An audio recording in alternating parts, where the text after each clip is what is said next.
I think we think about confidence in the wrong way. In the West, we're taught that in order to be confident in something, we have to be good at it. We have to practice. The more we practice, the better we get at it, the better we'll feel, right? And you also hear this from confidence coaches who say, well, if you want to feel confident, you have to go to the gym, you have to improve your life.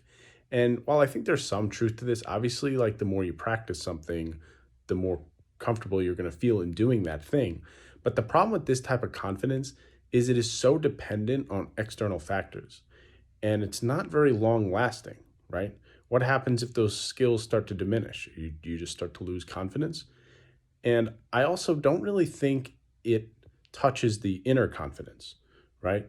What about you as a person? How do you become confident as you as a person if all you're focused on is external things, validating external things, making sure that you're at the top of the hierarchy in whatever the thing is that you're doing?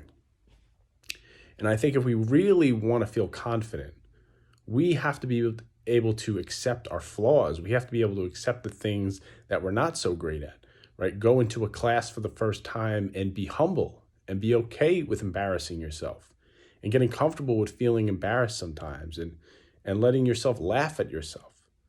And this is the case with socializing too. And as I've mentioned before in other videos that I've made, you know, exposure therapy is helpful, definitely, right? But exposure therapy is another version of this external confidence where we go out and we externalize our confidence and we look at it as this game and we have to get better at it. And once we get better at it, then we'll feel good. And there's some truth to that again, but again, it's temporary. There's no internal mechanism there. We don't feel good about ourselves internally. And so I think if we really want to build inner confidence, we have to be humble. We have to show ourselves some humility and we have to know that what our limits are so we can accept our limits and accept who we are as a person. And who we are as a person isn't just what we can do, isn't just our ability, how good we are at certain things.